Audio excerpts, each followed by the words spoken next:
Buenos días, bienvenidas a este webinar que tiene como objetivo presentar los principales resultados de la investigación del proyecto entre la espera y el asentamiento sobre la inserción laboral y residencial de inmigrantes y personas en búsqueda de protección internacional en la ciudad de Tijuana y Ciudad Juárez. Esta investigación fue realizada por un equipo de investigadores del Colegio de la Frontera Norte con financiamiento del Centro de Estudios del Trabajo y Educación de la Universidad de California, Los Ángeles, y el Centro de Solidaridad de la AFL-CIO de la Ciudad de México, Oficina de la Ciudad de México.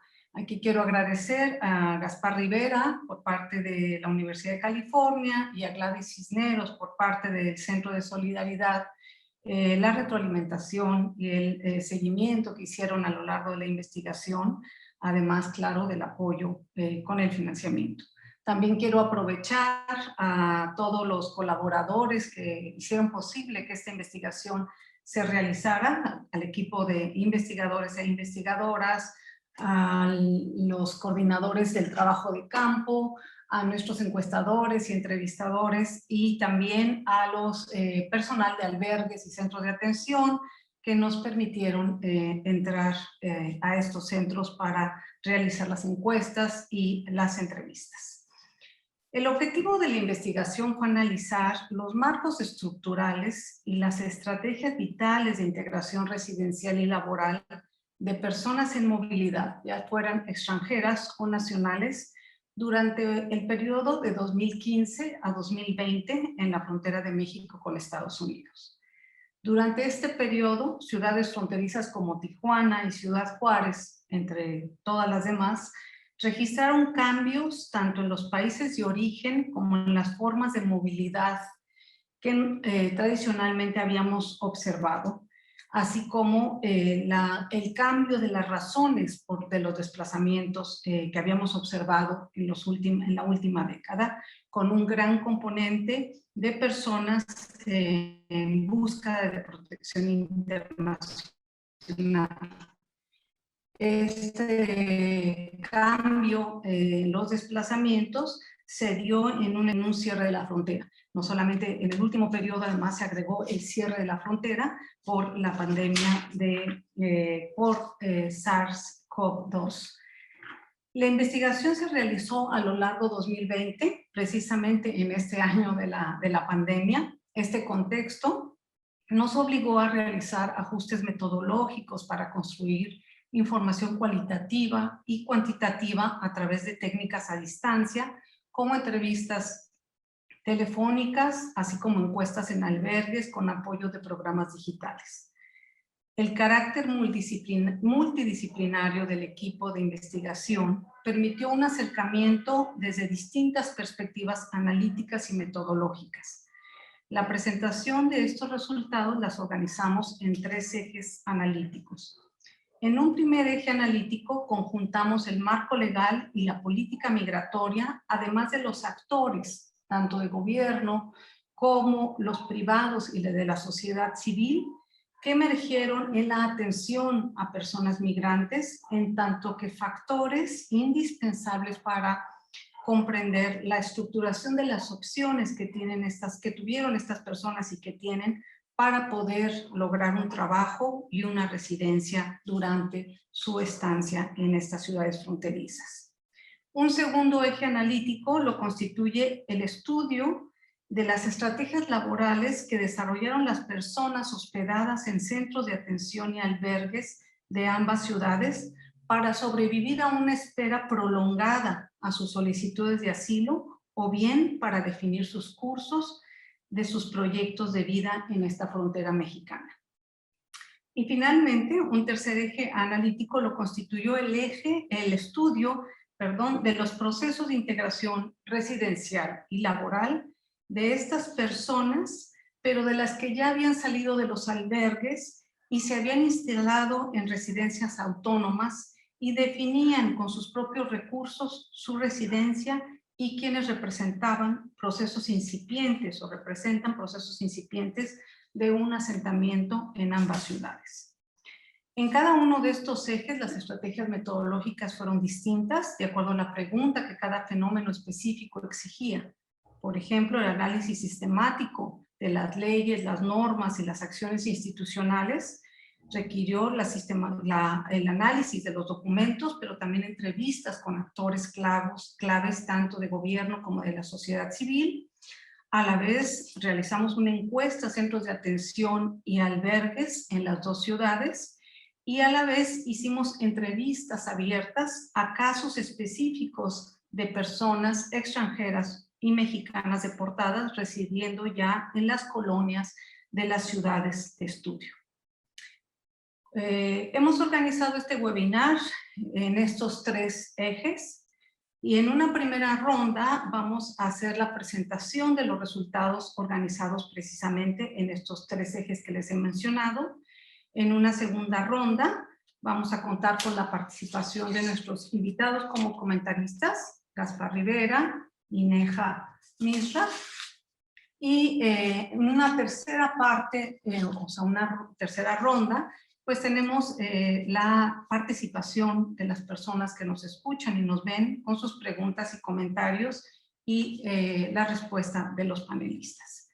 Antes de dar paso a la presentación de los resultados, voy a presentar a los panelistas. Bueno, primero yo soy Laura Velasco Ortiz, soy profesora e investigadora del Departamento de Estudios Culturales del Colegio de la Frontera Norte y tengo el papel de llevar la reunión, presentar el proyecto y me tocó el papel de coordinar la investigación en las dos ciudades junto con Jesús Peña en Ciudad Juárez. Para empezar, la primera panelista que tenemos nosotros es María Dolores París. Ella es doctora en Ciencias Sociales con especialidad en Estudios Políticos por la Facultad Latinoamericana de Ciencias Sociales, Flaxo. Es investigadora del Departamento de Estudios Culturales del Colegio de la Frontera Norte y es coordinadora del Observatorio de Legislación y Política Migratoria de esta institución. Ella ha trabajado sobre los procesos de violencia y migraciones centroamericanas en México. Nuestra segunda panelista que presenta resultados es París Nanterre, en Francia. Es profesora e investigadora del Departamento de Estudios de Población del Colegio de la Frontera Norte. Y de 2010 a 2018 fue coordinadora de las encuestas sobre migración en las fronteras norte y sur de México y ha publicado, sus últimas publicaciones han sido sobre movilidades en familias de las personas que participaron en las caravanas. Nuestro tercer panelista que presenta resultados es Jesús Javier Peña. Él es doctor en investigación en ciencias sociales también por Flaxo, México. Actualmente es investigador y docente del Colegio de la Frontera Norte en el Departamento de Estudios Sociales. Es colaborador de la encuesta sobre migración en la frontera norte de México y del Observatorio Estadístico de Migración entre Centroamérica, México y Estados Unidos. Su última publicación ha sido sobre políticas de hospitalidad para personas en movilidad en Ciudad Juárez. Él es investigador en la sede de Ciudad Juárez en el Colegio de la Frontera Norte. Por parte de nuestros comentaristas tenemos como invitada, y le agradecemos su presencia en este webinar, a Neha Misra. Ella se incorporó al Solidarity Center o el Centro de Solidaridad en 1998 como directora adjunta en Indonesia, donde dirigió los programas de lucha contra la trata de personas, migración laboral y democracia. Antes de unirse al Solidarity Center, trabajó en Bosnia y Herzegovina en elecciones de posguerra y democracia. Y en los Estados Unidos ha trabajado como abogada principal del Departamento de Justicia. Actualmente es miembro de la Junta Ejecutiva del Grupo de Trabajo de Contratación Laboral Internacional y representa al Centro de Solidaridad en la Alianza para poner fin a la esclavitud y la trata. Y finalmente, nuestro segundo comentarista es Gaspar Rivera Salgado. Él es doctor en Sociología de la Universidad de California en Santa Cruz y además el colega que nos ha apoyado a lo largo de todo este año en la realización de esta investigación. Actualmente él se desempeña como director del proyecto en el Centro de Investigaciones y Educación Laboral en la Universidad de California en Los Ángeles. Entre sus publicaciones se encuentran el libro de Indígenas Mexicanos Migrantes en los Estados Unidos y Perdidos en la Traducción en el FIL, la materialización de la humildad estructural para los trabajadores agrícolas indígenas mexicanos en California. Pues les doy la bienvenida de nuevo y le doy la palabra a mi colega María Dolores Páez. Adelante, Dolores. Buenos días y muchas gracias por la invitación, tanto a esta investigación como a la presentación en el webinar. ¿Tienes apagado tu...? Perdón. No, está encendido. Buenos días. Voy a presentar los impactos de la política pública en México y también en Estados Unidos sobre... Dolores, no se te escucha. Tengo abierto el micrófono. No me oye. Dolores, usted puede escoger silenciar audio original. ¿No lo ha hecho? Español y después silenciar audio original.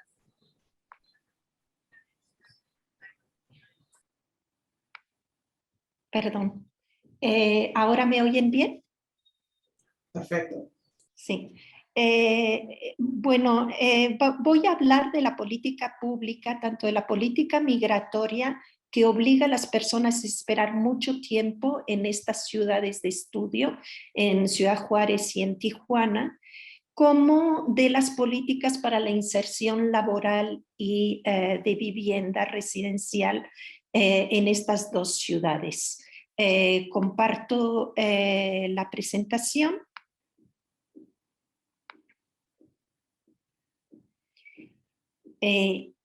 Bien. Durante el periodo que hemos estudiado entre 2015 y 2020, encontramos dos políticas que afectaron mucho la espera muy prolongada por varios meses, sobre todo de personas solicitantes de asilo en Estados Unidos, que se quedaban bloqueadas en el norte de México. Estas dos políticas eran las listas de espera, conocidas como metering en Estados Unidos, y los protocolos de protección a migrante o MPP. Las primeras consistían, vemos aquí la foto, en que la gente llegaba y apuntaba su nombre en listas y tenía que esperar hasta que se llamaba su turno, su número de turno. En la garita, es decir, antes de cruzar a pedir asilo. Es totalmente ilegal y sin embargo se generalizó durante el gobierno de Tijuana y de Ciudad Juárez. Llegaban a esperar más de 6 meses, en algunos momentos hasta 9 meses, antes de cruzar por primera vez a pedir asilo en San Isidro o en El Paso. En el caso de MPP, se trata de un programa que impulsó también Donald Trump y que consistía en devolver a México, en expulsar hacia México a personas que ya tenían un expediente asignado a una corte de inmigración, es decir, personas que ya habían cruzado una vez y que se veían obligadas a esperar todo su proceso de asilo del lado mexicano. Entonces, en estos casos, estos procesos podían representar esperas de entre 9 meses y más de 2 años, como sucedió finalmente. Estas dos políticas lo que provocaron en el momento de la pandemia y de la contingencia sanitaria fue que se bloqueó totalmente a todos los solicitantes de asilo que estaban del lado mexicano. Es decir, se quedaron ya en espera indefinida prácticamente hasta la entrada del gobierno de Biden. Entonces, la respuesta principal del gobierno mexicano en materia de inserción, tanto laboral como residencial, fueron los centros de integración a migrantes. Estos SIM se les llamaba, ¿no? Por sus siglas en español, se llamaban Leona Vicario. Vemos una foto en la parte de, bueno, estas 3 fotos son del Leona Vicario. Consistían en grandes bodegas con muchas camas, ¿no? Como lo pueden ver, y muchos servicios concentrados en una parte, digamos, de estas bodegas. Eran servicios que iban desde inscribir a los migrantes a servicios de salud, tratar de insertar escolarmente a los niños y niñas, y alimentación, por supuesto, que brindaba el ejército mexicano, y otro tipo de servicios, tanto por parte de secretarías de gobierno como de organizaciones internacionales y de organizaciones sociales, ¿no? En la parte, por ejemplo, de abajo a la izquierda pueden ver cómo se brindaban estos servicios en una especie de largo corredor donde los migrantes podían acceder, ¿no? Presentándose directamente en los distintos sectores. Es importante decir, y lo pueden ver ustedes perfectamente, que no existían condiciones para enfrentar una pandemia, una contingencia sanitaria como la que hemos tenido, debido a que no había posibilidad de distancia. Estos centros de integración tienen hasta 3,000 lugares. Sin embargo, digamos, lo máximo que tuvo el Leona Vicario fue alrededor de 1,500, y en el caso del Carmen Cerdán en Tijuana, tuvo muy poca ocupación, nunca pasó de 250 y muchas veces tenía menos de 30 personas alojadas, porque las personas no se querían quedar en el Carmen Cerdán. Tenemos muy poca información y tuvimos muy poca información al respecto. En el caso de los mexicanos deportados, hace mucho más que estaban bloqueados en la frontera norte, por no poder volver a cruzar para estar con su familia en Estados Unidos. Esto se empezó a notar de manera muy clara en 2008 y fue cuando el gobierno mexicano impulsó el primer programa de repatriación que se llamaba Programa de Repatriación Humana. Prácticamente este programa ha quedado igual, si bien se ha ido mejorando el centro de acogida de los migrantes deportados, tanto en Tijuana como en Ciudad Juárez. Sobre todo Tijuana fue siempre la experiencia piloto. Estos programas consisten en un programa de emergencia en el momento de la deportación. Es decir, en ese momento, minutos y hora después de su deportación, los migrantes pueden acceder a servicios de empleo, por ejemplo, pero es un momento en el que casi ninguno de ellos está con interés de hacerlo, lo cual hace que muchas veces, digamos, no se utilizan estos servicios.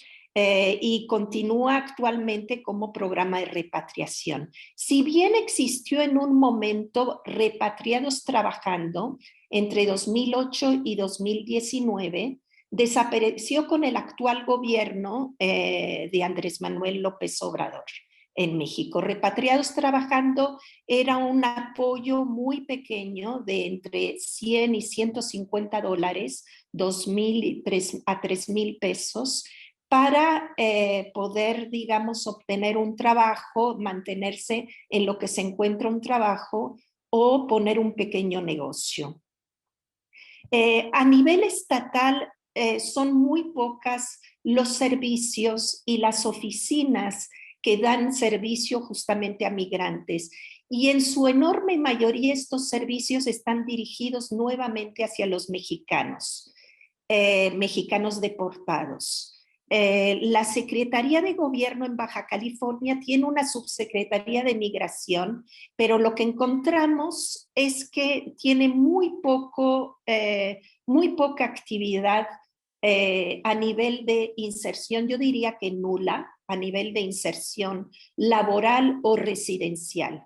ha vuelto a poner en marcha un Consejo Estatal de Atención al Migrante que prácticamente nunca ha podido funcionar por la pandemia, y está impulsando actualmente un registro de migrantes, un registro estatal de migrantes que es muy controvertido porque nadie sabe exactamente para qué sirve. Ni cuál será la protección de datos.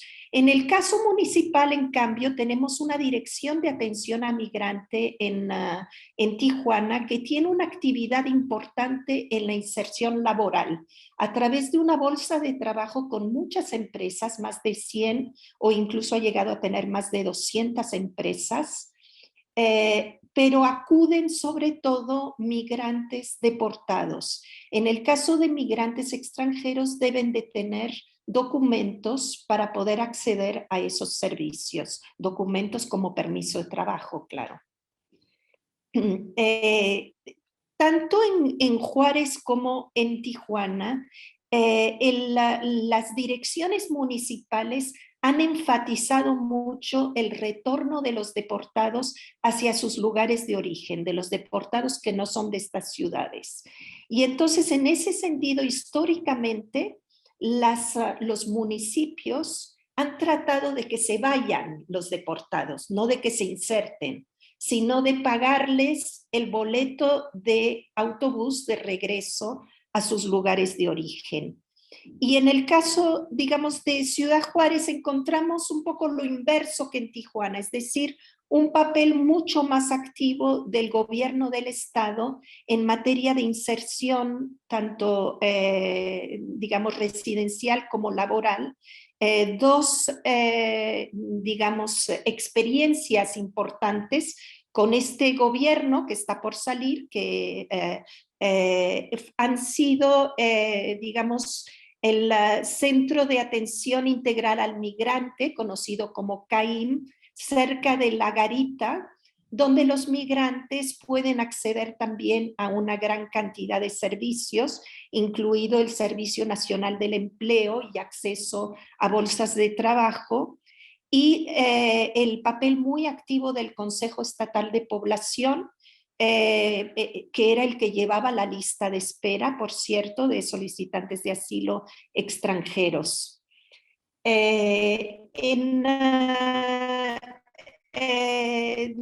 Digamos, aquí tenemos tenemos también un Consejo Estatal para la Protección y la Atención al Migrante, COESPAM, que fue instalado en 2019 en un momento, digamos, muy álgido de llegada de una cantidad muy grande de migrantes solicitantes de asilo a Ciudad Juárez. El obstáculo principal que encontramos en el caso de migrantes extranjeros para la inserción tanto laboral como residencial, es decir, incluso para rentar un departamento, es el de los documentos migratorios.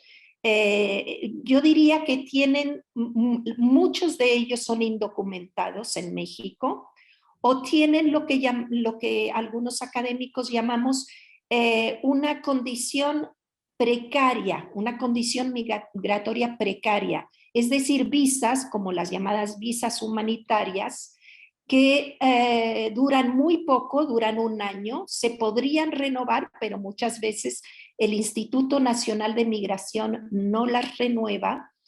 Y, por ejemplo, durante la contingencia sanitaria, muchos migrantes se quedaron indocumentados cuando antes tenían sus tarjetas humanitarias, ¿no? Las únicas posibilidades de residencia permanente que tienen la gran mayoría de los migrantes es obtener, digamos, esta residencia a través de familiares directos nacidos en México, como por ejemplo hijos o padres o hermanos. Pero no es suficiente con documentos migratorios, e incluso los mexicanos deportados tienen muchos problemas para insertarse y encontrar un trabajo debido a los documentos. Por ejemplo, recuperar actas de nacimiento, esto ya es un poco más ágil desde los 2 últimos años, obtener la credencial de lector, obtener la clave única de registro de población y el registro federal de causantes para razones fiscales, son documentos indispensables para casi cualquier trabajo en el sector formal. Y algunos deportados se tardan más de 2 años en reunir todos estos documentos debido a procesos burocráticos muy complicados, a tiempos de las instituciones, en fin, no digamos en el caso de los migrantes extranjeros. Y esto sería por mi parte. Muchas gracias. Muchas gracias, Dolores, muy amable. Es muy importante precisamente este marco de estructuración normativa y de la acción de las instituciones, no solo a nivel federal, sino local, y la diferencia que encontramos entre Tijuana y Ciudad Juárez. Pareciera que cuando hablamos de la frontera estamos hablando de varias fronteras, diferentes fronteras. Muchas gracias. Bueno, tenemos ahora la presentación que nos va a dar Marilo Cubes sobre la residencia y el trabajo de personas en la espera en albergues y centros de atención. Adelante, Marilo. Sí, muchas gracias. Le voy a presentar la presentación sobre la encuesta que realizamos, la presentación que realicé con mis colegas del COLEF, María Inés Barrios y Lorena Mena. Entonces, como lo explicó Dolores, la ralentización del sistema de asilo de los Estados Unidos y el cierre de la frontera por pandemia situó a los extranjeros y los mexicanos desplazados en una espera indeterminada. Y nos pareció importante analizar este proceso en los lugares emblemáticos, ¿no?, de este alargamiento de los tiempos de espera, que son los centros de hospedaje de la población movilidad, o sea, los albergues de migrantes. Esos albergues que eran espacios de tránsito. Y nuestro objetivo con esta encuesta era analizar la inserción laboral y los procesos de inserción en la ciudad de la población que está alojada en esos albergues en este contexto. Entonces realizamos una encuesta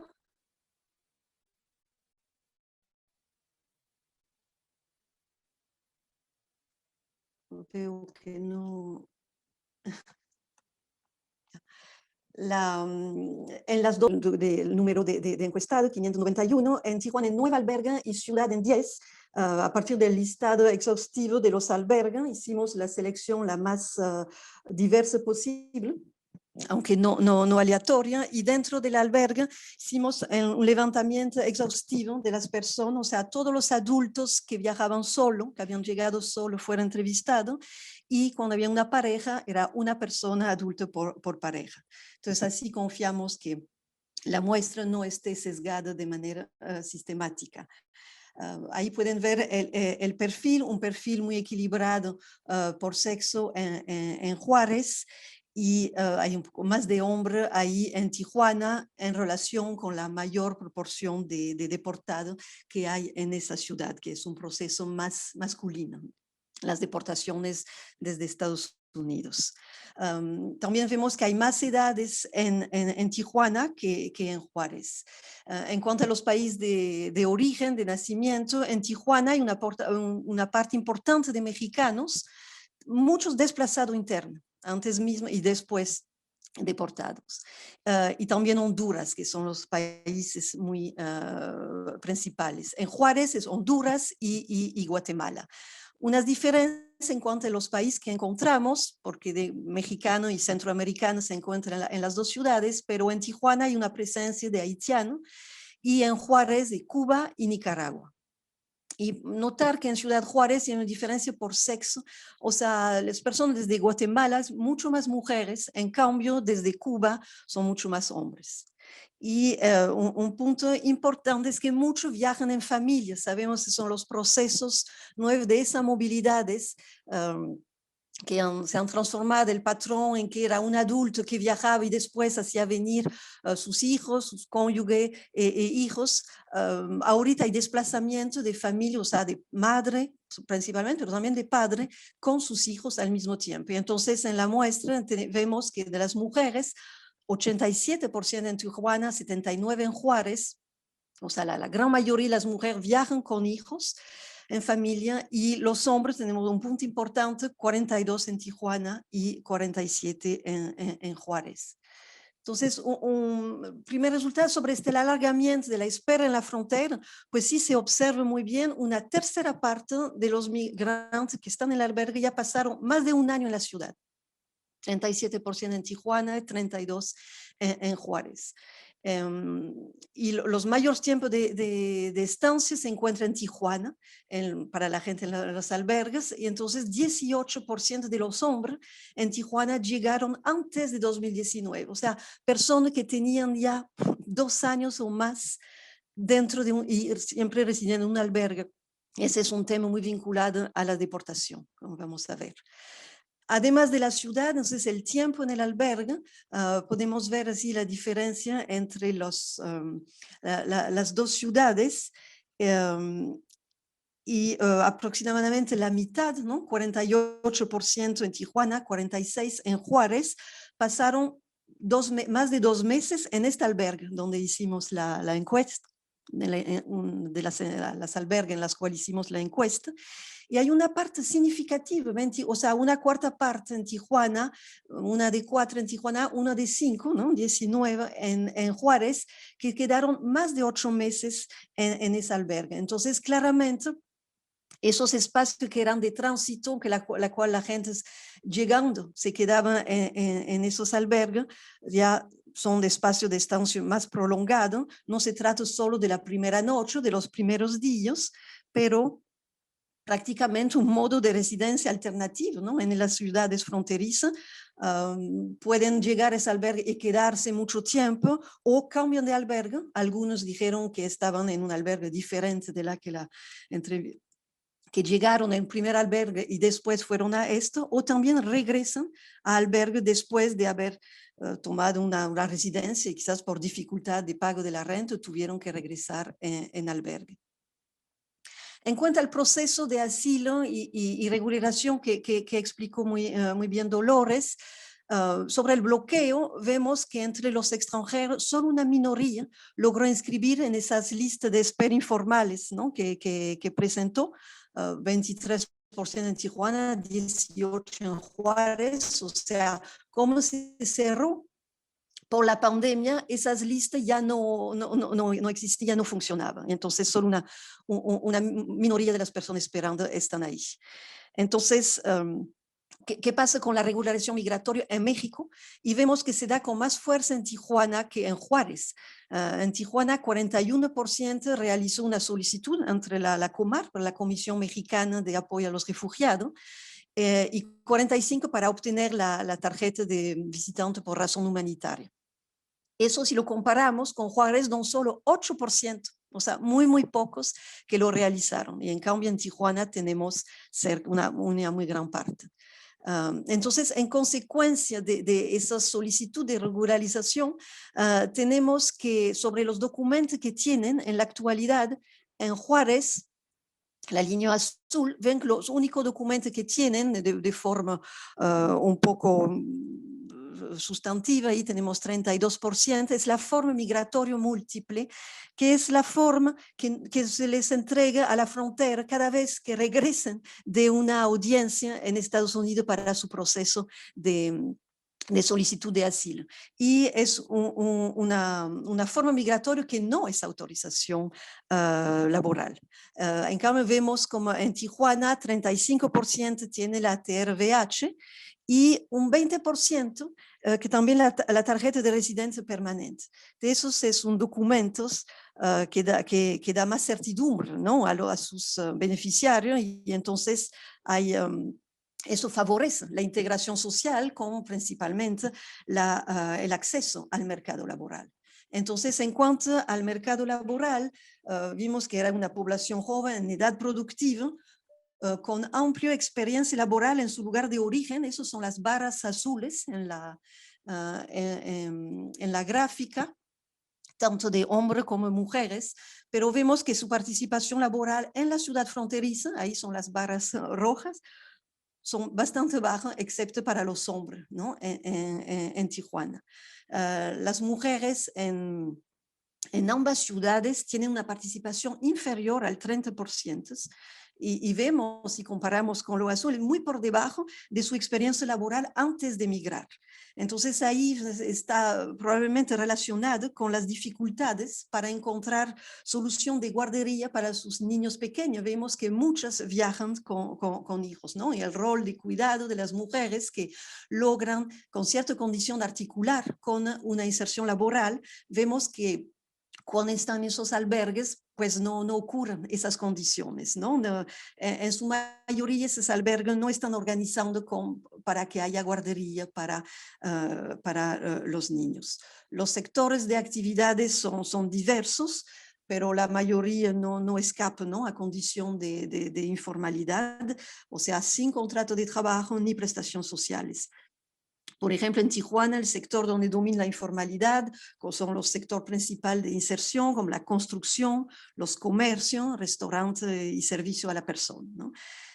Esta facilidad de trabajo, para encontrar trabajo en Tijuana, pero que es a costa de la informalidad, puede explicar la mayor tasa de participación de los hombres en esta ciudad, porque vimos la falta de documentación limita mucho para poder entrar en el mercado formal.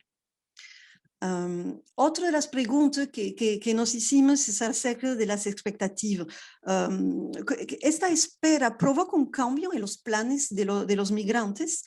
Entonces quisimos confrontar las expectativas de la población que tenía al llegar a la ciudad, que es la barra de la izquierda en cada gráfica, y las expectativas que tenía en el momento en que les entrevistamos, que como vimos pueden ser algunos días, pero la mayoría ya son 1 mes, 2 meses o más. Y si vemos con las gráficas, la izquierda Tijuana, los dos momentos, la derecha Juárez, los dos momentos, no hay muchos cambios, ¿no? Se lo podemos ver.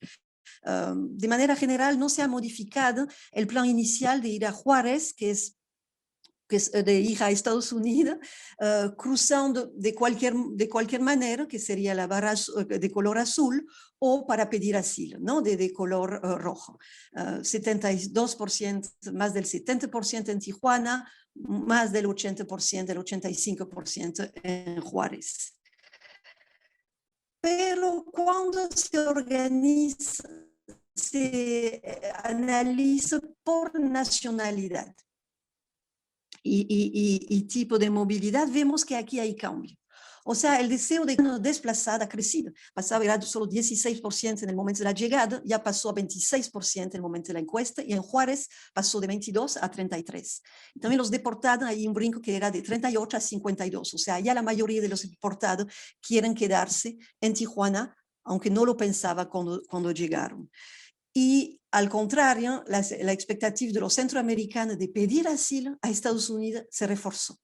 Entonces, todo este tiempo de espera tiene consecuencias diferenciadas. Si a los mexicanos ese tiempo de espera les permitió pensar, bueno, finalmente podemos, por una parte de ellos, no la mayoría, pero una parte, finalmente podemos quedarnos y buscar una vida en esa ciudad de México. Para los centroamericanos, al contrario, ese tiempo es solo refuerzo. O sea, conocer la ciudad fronteriza no les sirve para pensar quedarse en la ciudad donde comparten el idioma. Es más bien seguir a Estados Unidos, seguir con estos planes. Entonces, ahí para concluir, en términos de esa transición, el asentamiento, aún para esas personas que, como dimos, son las personas que se quedan en su lugar en el albergue, o sea, en lugar de esperas, son procesos vividos que son diferenciados por ciudades muy fuertemente, así como por sexo y tipo de movilidad. Entonces, en En Juárez, la población migrante está enfocada a una situación de espera, ¿no? Únicamente. En cambio, en Tijuana, aun cuando están esperando una entrada de Estados Unidos, se observa a la vez un proceso de asentamiento en la ciudad, ¿no? Vimos mayor documentación migratoria y acceso al mercado laboral. Y entonces lo vimos también que los migrantes en Ciudad Juárez tienen una mayor dependencia de los espacios de hospedaje para encontrar trabajo. El 60% lo buscó de esa manera. En cambio, en Tijuana, los migrantes están inmersos en relaciones sociales y de contacto que operan en mayor medida fuera de los alojamientos. Encontraron trabajo por redes de amigos o conocidos o por una búsqueda individual. Entonces, esa actividad favorece, ¿no? la inserción también a la ciudad. Y otra diferencia que encontramos es que hay una mayor percepción de inseguridad en la ciudad de Juárez, prácticamente el doble. 40% se siente inseguro en comparación con 20% en Tijuana, y esa mayor percepción de inseguridad puede inhibir la búsqueda de actividades laborales y de convivencia social fuera del albergue. Pero a la vez es quizás porque tienen menos inserción en esa ciudad, porque salen menos, que tienen un menor conocimiento de la ciudad que permite a veces sentirse más seguro a la par que uno va conociendo el lugar. Finalmente, un punto que nos parece importante subrayar es principalmente en Tijuana, donde son más numerosos, es la mayor vulnerabilidad de los mexicanos deportados en cuanto a su inserción residencial. Aunque son los que se quedaron más tiempo en el albergue, 52%, más de 8 meses. Y a pesar de su acceso al mercado laboral, no encuentro la manera de tener una vivienda o sobrellevar una renta. Estas dificultades específicas relacionan con los niveles de ingresos, ¿no? Laborales cuando hay salario bajo. Entonces, un mercado laboral dinámico como el de Tijuana no es suficiente para garantizar una inserción residencial a los migrantes si los salarios no permiten acceder a una renta. Bueno, y con esto les agradezco. Muchas gracias, Marilo, muy amable. Pues muy interesantes estos resultados y muy importantes en términos del reto que nos plantean en términos de la profundización de estudios y mayor conocimiento sobre estos diferenciación entre las poblaciones y las dos ciudades, pero también de intervención y de atención diferenciada y del papel tan importante que tienen estos centros de atención y de albergue para este proceso de alargamiento de las residencias. Muchas gracias. Bueno, vamos a dar paso ahora a la presentación de Jesús Peña Muñoz. Él va a presentar la experiencia de inserción laboral y residencial de extranjeros y mexicanos deportados asentados que viven fuera de los albergues. Adelante, Jesús, muy amable. Gracias, Laura. Para tener una comprensión pues más a profundidad de los procesos de inserción laboral y residencial de estas poblaciones en situación de movilidad, este estudio tuvo una parte cuantitativa y cualitativa. La parte cuantitativa pues ya la presentó aquí mi colega Mariló, que lo hicimos a través de una encuesta, pero antes de la encuesta nos dimos a la tarea de también hacer entrevistas semiestructuradas a la población migrante tanto en Tijuana como en Ciudad Juárez. Ahora les voy a compartir una presentación con lo más destacado de nuestros resultados.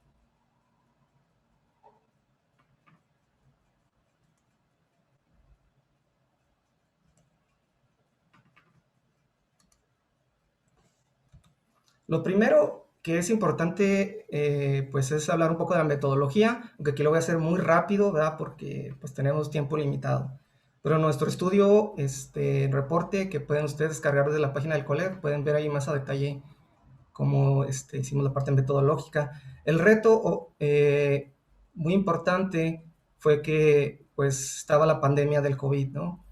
Las entrevistas se hicieron entre julio y agosto del año pasado, periodo en el que pues el semáforo epidemiológico iba entre rojo, amarillo y a veces naranja en las ciudades donde estamos tratando de levantar los datos, que era Tijuana y Ciudad Juárez. Entonces, la mayoría de las encuestas que hicieron en Tijuana se hicieron a distancia de vía telefónica, y en Ciudad Juárez las hicimos presenciales en su mayoría. Ahora, nos interesaba entrevistar a personas que estaban ya fuera de los albergues, ¿verdad? Para ver esa transición a la ciudad, a trabajar en la ciudad, vivir en la ciudad, después de su llegada a los albergues. Entonces, afortunadamente, el COLEF viene dándole seguimiento a este tipo de migración, pues desde la llegada de las personas haitianas en el 2016. Entonces hemos estado haciendo investigaciones constantemente en todas las ciudades de la frontera. Entonces ya para cuando llegamos a este punto de este proyecto, ya tenemos una muy buena idea de dónde estaban estas personas trabajando y viviendo fuera de los albergues. Entonces eso nos faltó mucho, pues el trabajo de ir a encontrar a estas personas y entrevistarlas para este proyecto. Como pueden ver aquí, hicimos 50 entrevistas en Tijuana y 41 en Ciudad Juárez. Ahora, para entender los resultados, es importante primero describir unas diferencias sobre las ciudades y la situación migratoria que están viviendo. Porque si bien la frontera comparte muchas características, las ciudades fronterizas tienen muchos también cuestiones que las diferencian muchísimo, ¿no? Y la migración no es la excepción. Entonces, lo primero es que hay diferencias en cuestión de la cantidad de migrantes que llegaron, de la temporalidad, el tiempo que llegaron en la ciudad, y también las nacionalidades. Como lo vimos ahorita en los resultados cuantitativos, Tijuana se ha caracterizado en este periodo, o la población más característica ha sido las personas de Haití. En Ciudad Juárez, que empezaron a llegar desde 2016, en Ciudad Juárez el equivalente serían las personas de Cuba, pero que empezaron a llegar a partir de finales de 2018, de noviembre de 2018. Otro punto muy importante aquí es de que a Ciudad Juárez no llegaron caravanas como fue a Tijuana. A Ciudad Juárez no llegó ninguna caravana de manera directa, sino que muchas personas de las caravanas que llegaron a Tijuana o a Nogales, pues algunas sí terminaron eventualmente en Ciudad Juárez, pero no llegó una caravana así de miles de personas a Ciudad Juárez, sino que llegaron pequeños grupos, pero de manera constante a Ciudad Juárez, empezando a finales de 2018. También, si bien hay un contexto general en la frontera de disminución de las deportaciones de población mexicana, que vienen dándose hace como 10, 15 años, todavía una proporción importante de las deportaciones se hacen por Tijuana. Al contrario, Ciudad Juárez, antes de la pandemia, pues no había ni siquiera 10,000 deportaciones al año, o sea, de personas mexicanas. Entonces, Ciudad Juárez lleva un tiempo sin ser un punto importante en cuestión de proporción de la población deportada. Entonces, no es como en en Tijuana, donde sí se encuentra una población mexicana deportada más numerosa. Otro factor muy importante para interpretar los datos que les voy a presentar a continuación es el MPP. El MPP entró primero a Tijuana. El MPP se empezó en enero de 2019 y como nos describió Dolores en la primera presentación, pues cambió todo. Hizo las esperas más largas y concentró más población migrante de la que había previo a que se pusiera este MPP.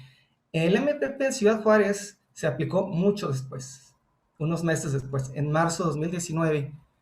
Entonces, previo al MPP en Ciudad Juárez, el tiempo de espera de las personas que llegaban al albergue, se apuntaban en la lista y les hablaban de migración de Estados Unidos para que empezaran su proceso de asilo, era de 15 días.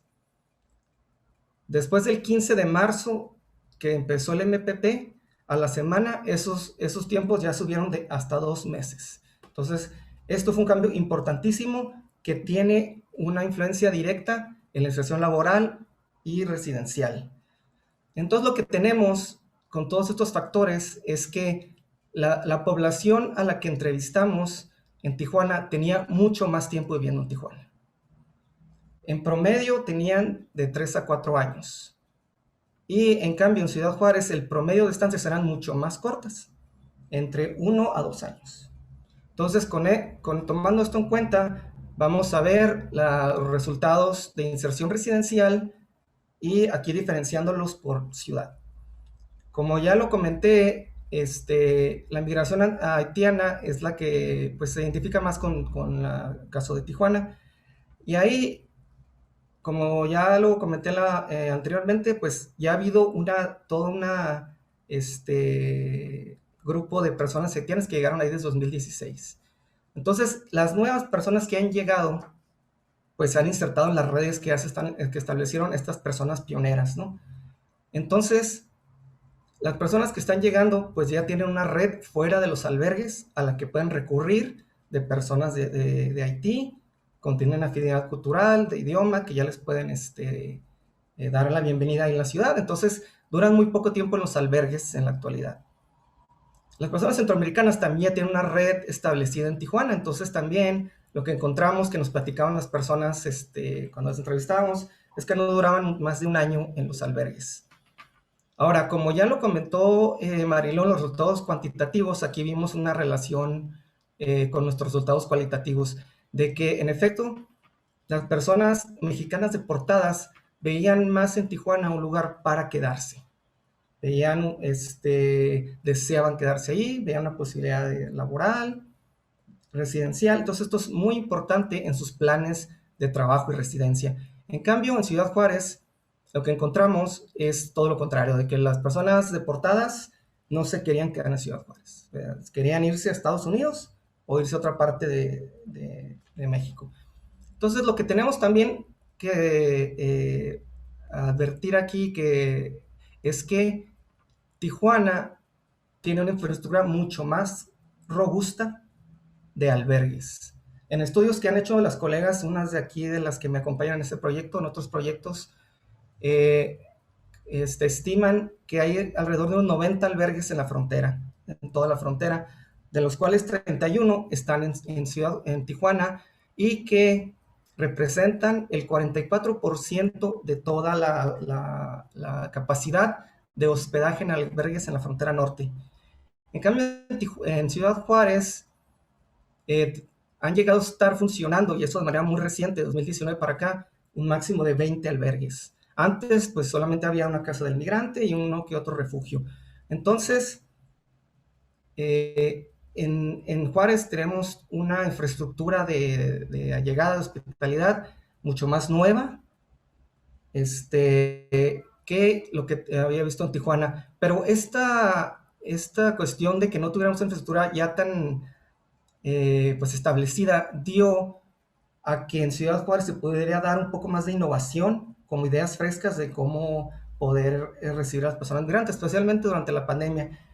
Entonces, en Ciudad Juárez comenzó un proyecto piloto que se llamó el Hotel Filtro, que era un hotel privado, donde pues se rentaba los cuartos de todo un hotel para personas migrantes que llegaran a la ciudad, donde podían estar en cuarentena 15 días para ver si tenían síntomas de COVID o no, y de ahí ya pasar estas personas a un albergue.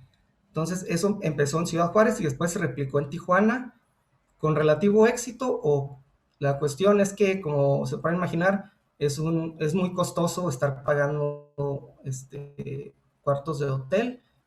Entonces, a pesar del éxito que ha tenido este proyecto, pues la parte económica es la que ha dificultado su continuidad.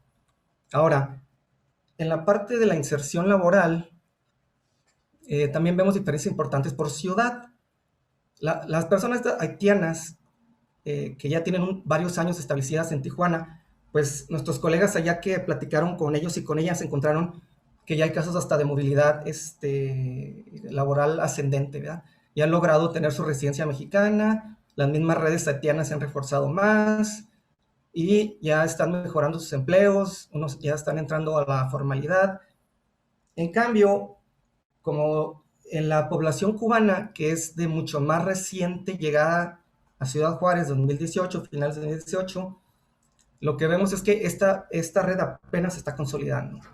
Entonces, ya para cuando hicimos nuestro estudio el año pasado, veíamos ya una red estilo laitiana, donde ya las mismas personas cubanas, entre ellas, recibían a las personas que acaban de llegar, las orientaban de cómo trabajar, les conseguían trabajo. Pero algo muy interesante que vimos es que había mucho emprendimiento en la población cubana, de autoempleo. Es decir, las personas cubanas salían a la calle a vender comida, o se asociaban con alguna persona mexicana en un restaurante y vendían comida cubana. Habían estéticas de belleza donde daban estilos de belleza que ellos decían que eran de Cuba. Entonces no estaban esperando a ver quién les daba trabajo, sino siempre estaban pues tratando de crear sus propios empleos, sus propios recursos económicos. Algo que sí vimos que nos platicaban las personas en las dos ciudades es que las personas de Centroamérica sentían una gran discriminación en la cuestión laboral. Como ejemplo, recuerdo una entrevista que le hicimos a un hombre de Nicaragua ahí en Juárez, que consiguió trabajo en el restaurante Applebee's y que nos platicaba que estaba muy a gusto, todo bien, había logrado tener su documentación, era un trabajo formal, estaba muy contento, pero que en cuanto a las personas con las que trabajaba, sus compañeros y compañeras de trabajo, pues le preguntaron que de dónde era, de Nicaragua, y le decía de Nicaragua, toda la relación cambió, ¿verdad? Una razón de desconfianza y pues de mucha xenofobia hacia la persona. Entonces, ahí nos platicaron casos similares en las dos ciudades, ¿verdad? De que hay una diferenciación de la población local de cómo ve a diferentes grupos de migrantes, ¿verdad? No todos los migrantes los ven iguales. Ahora, con respecto a las personas mexicanas deportadas, lo que vimos es que en Tijuana sí se estaban insertando el sector formal, las personas que lograban tener la documentación que nos comentaba Dolores, ¿verdad? Que es muy complicado a veces hasta que logren tener un acta de nacimiento, un CURP, pero ya después que lograban superar esa barrera, lograban insertarse en trabajos, pero que pues se consideran inestables o que nos decían que ya no duran mucho, por ejemplo, como los call centers en Tijuana o como choferes de Uber, que pues si bien eran trabajos en el sector formal, pues no eran trabajos como que les gustaba para hacerlos mucho tiempo. En cambio, en Ciudad Juárez, como les comenté, que no hay una red tan grande de personas mexicanas deportadas, lo que vimos es que muchas seguían trabajando en el sector informal, casi como personas extranjeras indocumentadas. Estaban en estacionamientos, lavando carros, algunos en restaurantes de lavaplatos, pero contratados de manera informal. Entonces había una mayor precariedad de estas personas en Ciudad Juárez. Ahora, para terminar mi presentación, les quiero compartir 6 reflexiones que tenemos sobre nuestro trabajo cualitativo. La primera es que sigue siendo muy importante todavía los albergues como un punto de apoyo para la población migrante. Sin duda, es uno de los recursos más importantes que tenemos en la frontera para la recepción e inserción social y económica de las personas migrantes. La segunda es que nos llamó mucho la atención que al platicar con las personas en ambas ciudades, que les decíamos, oye, ¿y tú vives mejor aquí o en tu lugar de origen? Muchas personas nos señalaban que vivían mejor, se sentían mejor en Tijuana y en Ciudad Juárez que en la situación en la que estaban viviendo en sus lugares de origen. Esto pues también se relaciona con que muchas de estas personas vienen escapando de situaciones de muy alto riesgo y muy alta vulnerabilidad, ¿verdad? Por eso vienen a pedir asilo a Estados Unidos. Otra cuestión que nos llamó la atención y que ya lo mencionó el Dolores en su participación es la cuestión de la documentación. Es la principal barrera que tienen las personas, tanto mexicanas deportadas como extranjeras, ¿verdad? Y también, como comentó Mariló en los resultados cuantitativos, muchas de estas personas se formaron, hicieron sus trámites de documentos migratorios en México. No es verdad que es una población irregular, que nadie sabe dónde anda. Estas personas entraron, sacaron sus salvoconductos en su tiempo, sus tarjetas para poder circular de manera regular por el territorio mexicano. Lo que pasó es que esas tarjetas duran máximo un año. Entonces llegan a Ciudad Juárez, a Tijuana, y pues piensan que en un mes o algo ya van a pasar a Estados Unidos, ¿verdad? Que eso sería lo que se esperaría. Pero entonces estas personas no están en México de manera regular. Lo que pasa es que sus documentos que en su entrada a México lograron obtener ya se les vencieron. Entonces la mayoría de las personas tenían documentos vencidos y muy pocas personas habían optado por entrar, circular y vivir en Juárez de manera irregular. Otra reflexión importante es el MPP. El MPP cambió toda la situación de estas personas en la frontera en general y también en Ciudad Juárez, haciendo de los tiempos de espera mucho más largos y más incertidumbre en la situación de las personas. Y ahí es donde llegó la importancia de más tiempo en la frontera norte, necesito trabajar, más tiempo en la frontera norte, ya no necesito un lugar donde vivir que no sea un albergue. Y termino con esta última reflexión. Esto lleva a que si bien los albergues siguen siendo muy importantes, se requieren soluciones de vivienda fuera de los albergues para estas personas que llevan años viviendo en la frontera. Eso es todo de mi parte, gracias. Muchas gracias, Jesús, por tu presentación. En efecto, habiendo compartido contigo el estudio cualitativo, quiero enfatizar esta parte acerca de la independencia residencial no siempre mejoró las condiciones de vida de las personas que salieron de los albergues. Y en efecto, la importancia de la documentación en el proceso de este incipiente asentamiento y condiciones de vida en términos del trabajo, de las condiciones de trabajo, se vuelve en un factor estratégico. Muchas gracias. Bueno, pues vamos ahora a dar paso a la presentación de los comentarios. Tenemos en primer momento los comentarios de Gaspar Rivera Salgado del Centro del Trabajo de la Universidad de California. Gaspar, te doy la palabra. Muchas gracias muchas gracias, Laura, y muchas gracias a todas y todos los panelistas, a los autores y autoras de este reporte. A mí me parece que es una contribución excelente para los momentos que estamos viviendo. Y yo quisiera comentar acerca de cómo pudiéramos entender estos datos empíricos que vienen desde lo que está sucediendo en Ciudad Juárez y en Tijuana, y cómo se pueden apropiar para procesos de tratar de buscar alternativas a esto. Yo creo que una cosa que no debe de sorprendernos es la parte que lo que estamos observando, los datos que estamos viendo en este reporte,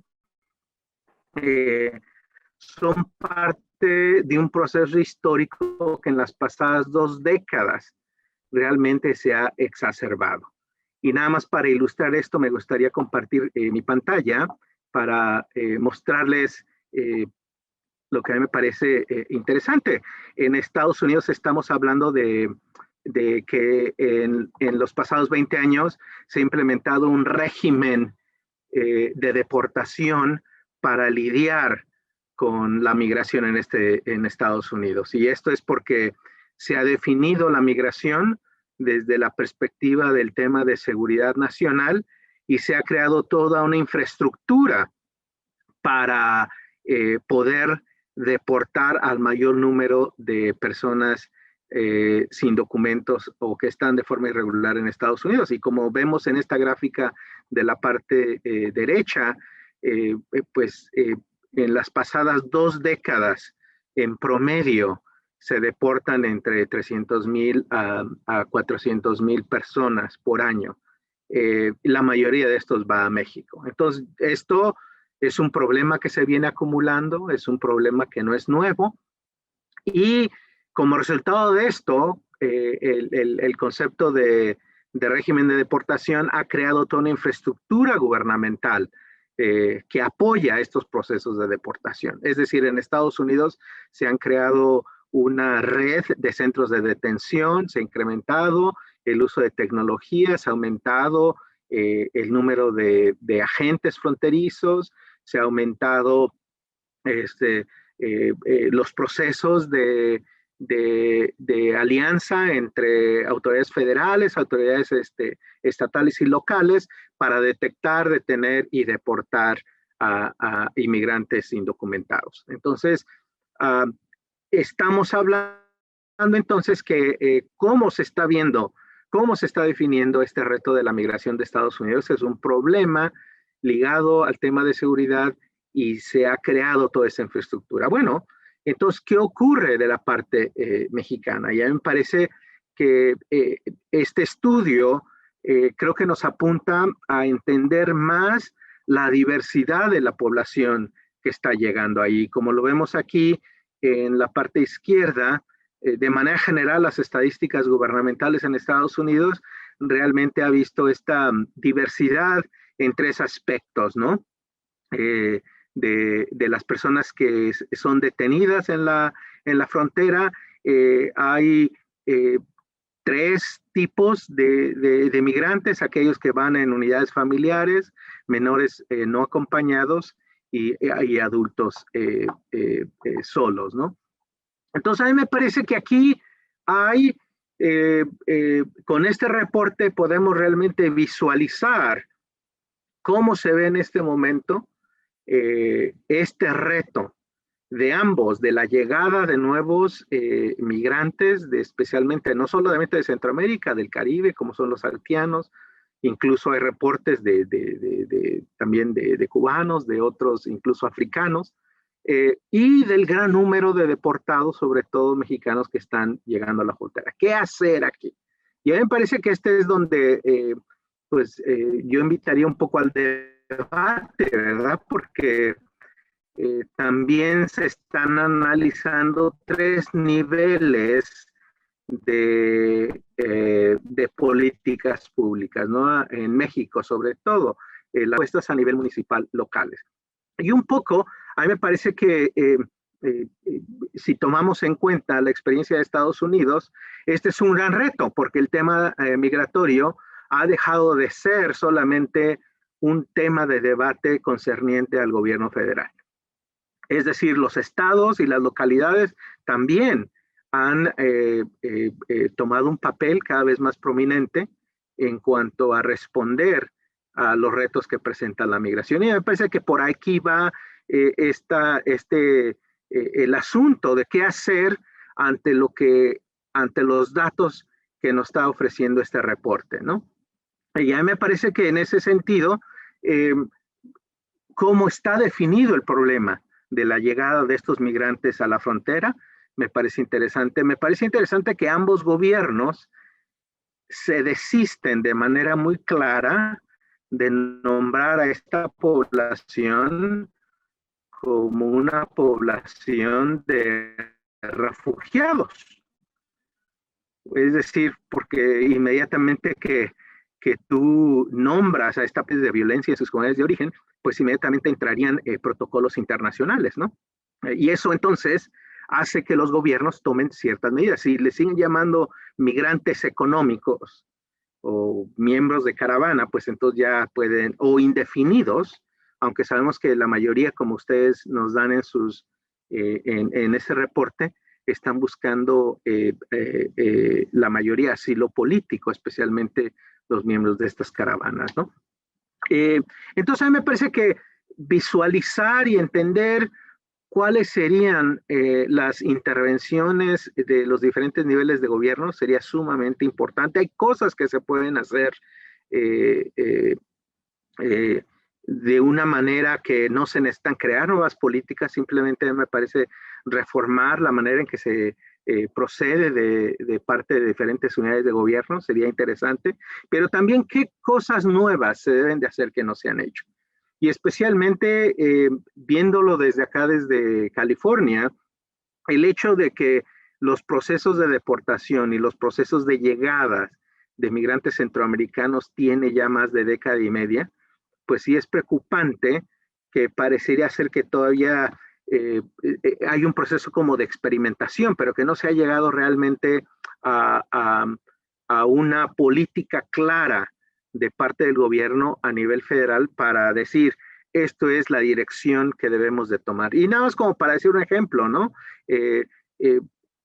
Todos los servicios de recensión que se pudieran llevar para los mexicanos y mexicanas deportadas hacia México. ¿Quiénes son? ¿Qué tipo de experiencia laboral tienen? ¿Dónde puede haber oportunidades para su reinserción? Y cómo también lidiar con la parte de que muchos de estos deportados pues llegan a México sin documentos, ¿no? Y muchas veces incluso ese es un reto para mexicanos, los mexicanos deportados mismos. ¿Qué decir de las personas centroamericanas que llegan ahí?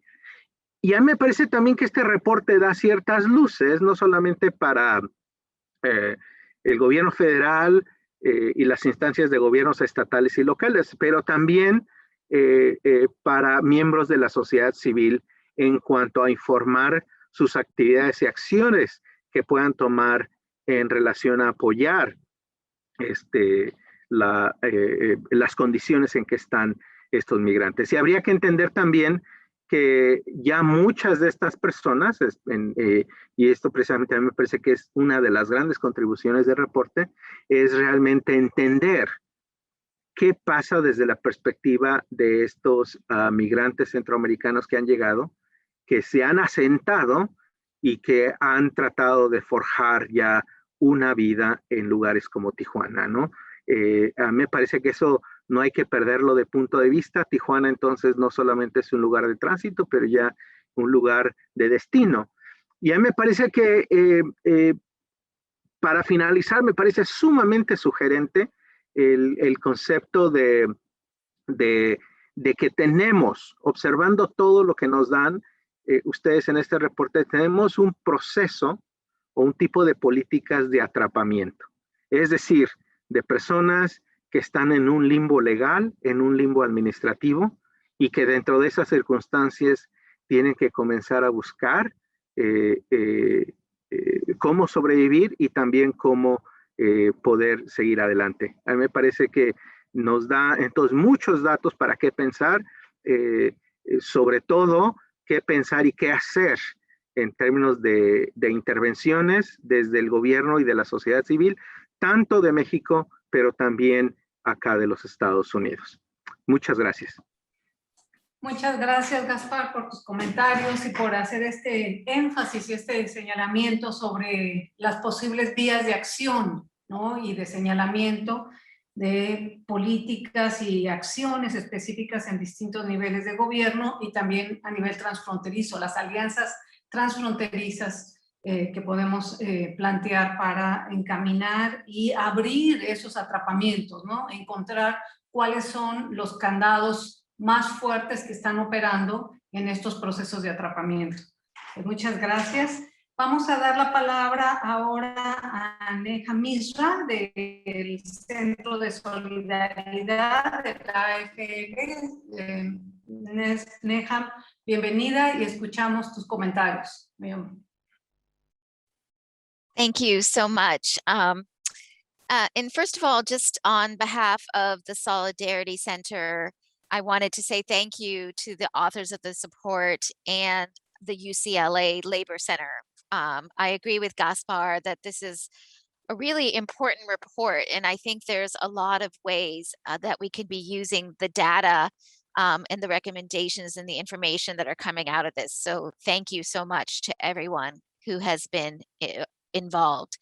And I should note that it's a little bit intimidating because I am the only non-academic on the panel. I will present myself as a practitioner, an activist, and an advocate. And in those roles, again, there's a lot in the report that I think can be very useful for those of us who are practitioners, advocates, and activists. The biggest thing that came across to me when I read the report and in hearing from all the panelists is the gaps that the report has highlighted so well. And the biggest theme for me is how it points out, and what I see in my work every day, the lack of policy coherence in the way that migration issues are being addressed in our corridor in the Americas, Central America, Mexico, US, Canada. And that theme of a lack of policy coherence, I think, is really important. While none of us could have predicted this pandemic that we are still living through and the impact that it would have on migration governance, and while the last 4 years in the United States of the Trump administration and its policies and the havoc that it wreaked on migration in our corridor, again, maybe perhaps none of us could have predicted the extreme nature of it. But at the same time, much of what has been happening, and Gaspar talked about this, much of what has been happening in terms of migration in the Americas corridor could have been predicted. And while, again, we couldn't have predicted the pandemic, the impact that it had because of the lack of policy coherence, I think is something that could have been predicted. So I hope that we could use this report, and as we're all moving forward, to think about long-term how we can advocate and make recommendations towards policy coherence. And I'll talk about that a little bit more. Sorry, and I meant to set my timer, so I made sure that I wasn't going over. So let me just make sure that started. A few things in terms of the gaps that I saw that the report presented. First of all, was the idea of a whole of government response. Está la idea de una respuesta gubernamental. Gaspar habló de ello un poquito en cuanto a la respuesta local de las ciudades, la respuesta a nivel estatal, y el informe habló de las respuestas estatales y federales y también a nivel municipal en México. Y aunque hubo buenos ejemplos en el informe, como por ejemplo la iniciativa de la que habló Laura acerca de cómo algunas ciudades están abordando estos problemas, creo que el informe deja patente que es importante tener un enfoque integral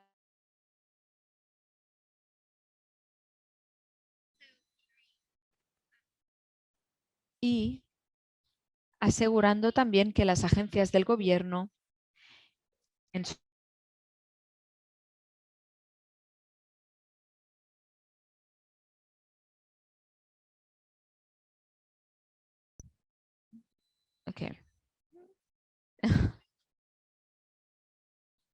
simplemente asegurando que dentro de las diferencias de las distintas agencias gubernamentales haya una coherencia interna en la respuesta. Otra laguna que también me supuso muy interesante es asegurarnos que cuando hablemos del acceso a la fuerza laboral, que es clave para los inmigrantes, independientemente de su estado, ya sean inmigrantes económicos o por el clima o por otros motivos, es muy importante asegurar que cuando hablemos del acceso al trabajo, sino que sea un trabajo decente, con dignidad. El concepto del trabajo decente o con dignidad, que está definido por la Organización Internacional del Trabajo, es muy importante. También hablamos, cuando hablamos de los inmigrantes retornados o de las personas extranjeras que están en México buscando un trabajo, muy a menudo los trabajos a los que pueden acceder son trabajos en la economía informal. Y de nuevo, la gente, cuando habla de la economía informal, se refiere a trabajos precarios por definición. Así que es muy importante que cuando hablemos del acceso al mercado laboral, que seamos muy claros en que tiene que ser acceso a un trabajo decente, empleo con todas las prestaciones sociales y cómo lograrlo, evidentemente. También es muy importante, y el informe se ha hecho eco, es el reconocimiento de la capacitación y de las destrezas de cada trabajador. De nuevo, el informe habla mucho de los documentos de identidad, de los permisos de residencia, permisos laborales y la burocracia farragosa que dificulta el acceso a estos documentos a veces. Pero necesitamos anticipar estos problemas, este proceso tan largo y crear mecanismos que permita a esta gente regularizar su situación laboral pronto. Lo último que quiero decir, para no robarles más de su tiempo, es que necesitamos asegurarnos, que todos los participantes que los trabajadores, que los propios inmigrantes estén sentados a la mesa en la creación de esos mecanismos de acceso a la fuerza laboral. Aunque es verdad que en muchos de estos sectores no hay mucha organización sindical, es importante trabajar con los refugiados y con los trabajadores que estén en los albergues, por ejemplo, para que estén presentes en el proceso de diseño de una solución. ¿Cómo podemos lograr que los sindicatos y sus voces estén involucrados o participando en un proceso de diseño de políticas? ¿Cómo podemos lograr que las asociaciones de trabajadores y aquellas asociaciones que representan los derechos de los trabajadores migrantes estén presentes en el diseño de políticas? Eso es muy importante. En el informe, los panelistas también hablaron del papel del género y del sexo y de las distintas identidades que los inmigrantes llegan o llevan consigo cuando llegan al país. En este sentido, hay que conocer que hay inmigrantes con distintas identidades que pueden enfrentar distintos problemas. Por ejemplo, uno de los problemas es que muchas mujeres migrantes no pueden trabajar porque no tienen con quién dejar a los niños. Es muy importante identificar esos obstáculos y que los presentemos, digamos, como parte de una confluencia interseccional para que podamos abordarlos. De nuevo, muchísimas gracias a todos por un informe tan valioso y por la información tan importante que presenta. Han presentado una visión muy clara de las lagunas, de lo que nos falta, y creo que necesitamos una respuesta políticamente coherente en el que estén implicadas todas las agencias y todos los niveles del gobierno, con agencias que tengan propia autonomía, pero siempre actuando de manera coordinada. Muchísimas gracias de nuevo por su papel y por su labor. Neha, pues muchas gracias por tus comentarios. Realmente la voz de las activistas, de los activistas nos hace mucha falta y es realmente un espacio de diálogo en el que nosotros pensamos que nos permite observar la función de la investigación y la generación de conocimiento en relación con esas perspectivas de cómo crear mecanismos y diseñar políticas que mejoren la inserción laboral y residencial de las personas migrantes y en búsqueda de protección internacional. Pues muchas gracias. Vamos ahora a dar paso a la participación del público. Voy a hacer lectura de algunas preguntas y voy a juntar un conjunto de preguntas y les pediré a los panelistas que quieran responder en caso de que no haya alguna de ellas, a ver cómo podemos atenderlas. Bueno, para empezar tenemos la pregunta de Isabel G.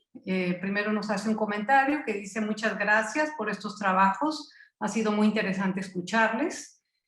La pregunta que hace es: ¿qué creen que explique las diferencias entre Ciudad Juárez y Tijuana en términos de acceso a la documentación y de cambio o reforzamiento de planes?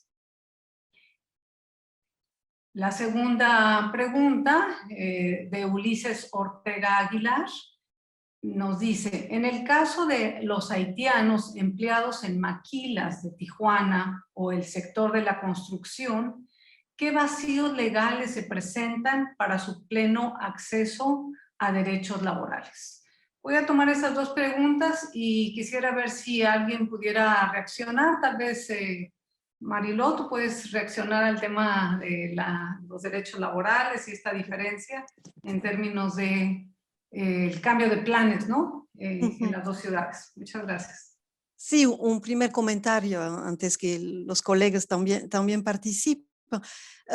Sobre la diferencia entre ciudad, lo que detectamos, primero, hay una diferencia entre el tiempo que están en el albergue. Como vimos, en Tijuana tienen más tiempo. Y con el tiempo siempre hay mayor inserciones. Entonces es una parte que explica los resultados, pero no totalmente, porque vieron que también en el análisis cualitativo, en las entrevistas en las colonias, también se encuentra, ¿no?, esa diferencia. Entonces tiene que ver también con las ciudades, lo que proponen, ¿no?, a la población que llega. Por ejemplo, en el caso de los deportados, claramente en Tijuana, si muchos deportados quieren quedarse finalmente en Tijuana, aunque no están no eran su lugar de origen, es por la cercanía con las grandes ciudades de California, donde muchos de ellos vivían aquí antes y fueron deportados desde esas ciudades. Entonces, el hecho en Tijuana de estar tan cerca de Los Ángeles y California permite a sus familiares, ellos, de venir a visitar hacia la frontera. Y entonces pueden mantener relaciones familiares quedándose en Tijuana si la familia viene desde Estados Unidos. Sabemos que muchas familias tienen documentación mixta, hay gente que tienen papeles de residencia o nacionalidad americana y que tienen sus familiares también deportados. Entonces, esa es una parte que explica la diferencia entre los deportados, porque mucho más se quieren quedar en Tijuana y menos en Juárez, que no tiene una gran ciudad tan cercana, con tanta facilidad, gran ciudad americana, estadounidense, con tanta cercanía. También desde el punto de vista de los desplazados, de los mexicanos, Tijuana siempre ha sido una ciudad en las últimas décadas, en los 50 últimos años, vamos a decir, con tasas de crecimiento interno mucho mayor que Ciudad Juárez. Era una ciudad más pequeña y creció mucho más hasta pasarle en tamaño. Entonces siempre ha habido mucha más migrantes que llegaban a Tijuana y que se asentaban, que hacían su residencia y que pasaban años o hasta toda una vida. Tiene que ver también con además de lo que comentaba de la cercanía de California, pero también sobre la diversidad del mercado laboral. En Tijuana hay una gran diversidad del mercado laboral, ¿no? En Juárez hay una dominancia de la maquiladora, muchas maquiladoras, pero y mucho menos de los demás. En Tijuana esa diversidad permite que haya un mayor dinamismo y una mayor inserción laboral, y eso me permite juntar con la segunda pregunta sobre ese mercado laboral, lo de la formalidad y derechos laborales. Cuando hablan de empleado y maquilador, en Tijuana empleado y maquilador son empleados formales, sí tienen las empresas maquilador que son grandes, sí respetan los derechos laborales y lo que definimos con la informalidad, acceso a prestaciones laborales, principalmente de salud, pero no únicamente, ¿no? Todas las prestaciones legales. Lo que hay es que lo que vimos, por ejemplo, en la encuesta, pocos hombres en Tijuana trabajan en maquiladora. Entonces, ellos sí son formales, pero no es la mayoría. Por eso encontramos la otra parte. En cambio, la construcción sí es un sector donde hay bastante informalidad. No todo, pero sí bastante informalidad. Entonces, como trabajo más en construcción o en servicio, justamente hay esa falta de acceso a los derechos laborales, pero no es el problema del maquilador, ¿no? El derecho laboral. Las mujeres sí trabajan en maquilador, tanto en Tijuana y en Juárez, digo en la encuesta, lo que vimos, pero para los hombres, sobre todo en Tijuana, es solo una minoría. Y entonces derechos laborales sí la maquiladora les puede dar, pero son poco a insertar ahí de los hombres. En cambio, los otros sectores, si es informalidad, no hay acceso, efectivamente, porque son empresas pequeñas. En la informalidad, muchos de los servicios de reparación de carros, por ejemplo, comercio, restaurante, muchos de ellos efectivamente no otorgan, no respetan el derecho laboral. Muchas gracias, Mariló. Jesús o María Dolores, ¿quieren hacer algún comentario al respecto? Pues sí. Bueno. No, adelante. En realidad pienso que respondió bien completamente Mariló. Gracias, Dolores. Sí, pues las diferencias vienen desde que en Tijuana Comar abrió una oficina y en Juárez no, ¿verdad? Pero eso se debe a que Juárez lleva 15 años que en términos cuantitativos de cantidad no es un punto ya importante de la migración en México. O sea, y Tijuana sí lo ha seguido siendo. Entonces ahí esa idea de que, ¿para qué poner una oficina de Comar en Juárez? ¿Para qué esto? Entonces viene desde ahí, ¿verdad? De hecho, el atractivo de Juárez para la población cubana fue justamente eso, de que mientras a Tijuana están llegando miles de personas en caravanas a pedir asilo, pues dijeron, oye, hay un lugar más a donde ir, donde no esté tanta gente. Dijeron, pues hay otro lugar que se llama Ciudad Juárez, donde no hay nadie, ahí no hay fila. Las primeras personas de Cuba que llegaron a Juárez tardaron 4 o 5 días en cruzar a Estados Unidos, de ahí se corrió la voz, entonces ahí vino ese efecto, ¿verdad? Entonces viene desde ahí, ¿verdad? De la importancia ahorita, bueno, de hace 3 años, en los flujos migratorios aquí de la región. Muchas gracias, Jesús. Bueno, voy a leer otras. Si Gaspar o Neja quieren hacer algún comentario, por favor, siéntanse en libertad también de reaccionar a las preguntas y comentarios que recibimos del público. Voy a leer dos preguntas que nos vienen de nuestra conexión con YouTube. Iván Trápaga nos pregunta que cómo entran los migrantes a la maquila, qué papeles les exigen, les canalizan las ONGs o las instituciones, o sea, cuáles son los canales a través de los cuales ellos llegan a trabajos formales a la maquila. Carla Valenzuela nos pregunta cuáles son las fortalezas y debilidades de Tijuana para la inserción de migrantes. ¿Cuáles son los actores públicos o privados que podrían articular esfuerzos para implementar programas de integración? ¿Quién quiere iniciar respondiendo?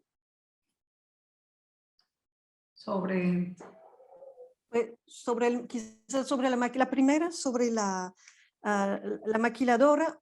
Las maquiladoras son grandes empresas de manera general y lo que necesitan es que que quieren contratar a las personas de manera formal, quiere decir necesitan que tengan la documentación legal, o sea, una documentación del gobierno mexicano que permite trabajar, es decir, una tarjeta de residencia, sea la tarjeta de residencia permanente, que da todos los derechos, o tarjeta de residencia temporal, o la tarjeta de residencia por razón, la tarjeta de visitante, perdón, por razón humanitaria, que también da esa autorización. Y que tengan el CURP. El CURP es un nombre y número que identifica a todas las personas que residimos en México, y eso permite abrir abrir todo el acceso a la seguridad social, etcétera.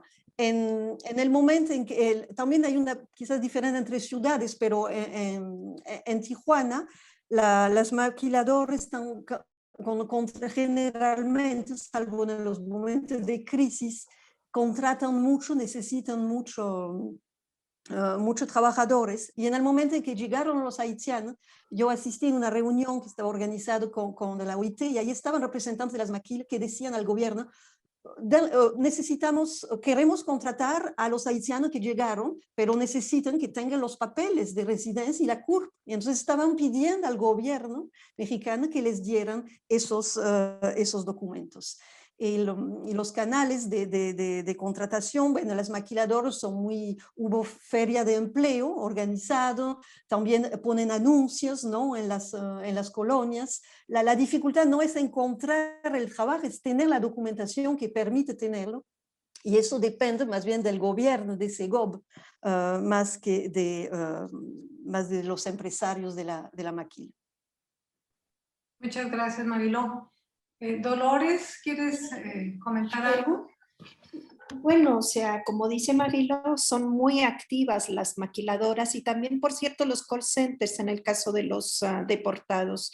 Son muy activos en reclutar, pero también, digamos, una cosa que no mencionamos, pero que está en el reporte, varias organizaciones de la sociedad civil tienen programas amplios también de inserción laboral, ¿no? Sobre todo albergues como la Casa del Migrante de Tijuana tienen su propia bolsa de trabajo con empleos en las maquiladoras, entre otras cosas, también mucho en los supermercados, entran mucho dentro de y los call centers dentro del paquete que tiene específicamente la Casa del Migrante.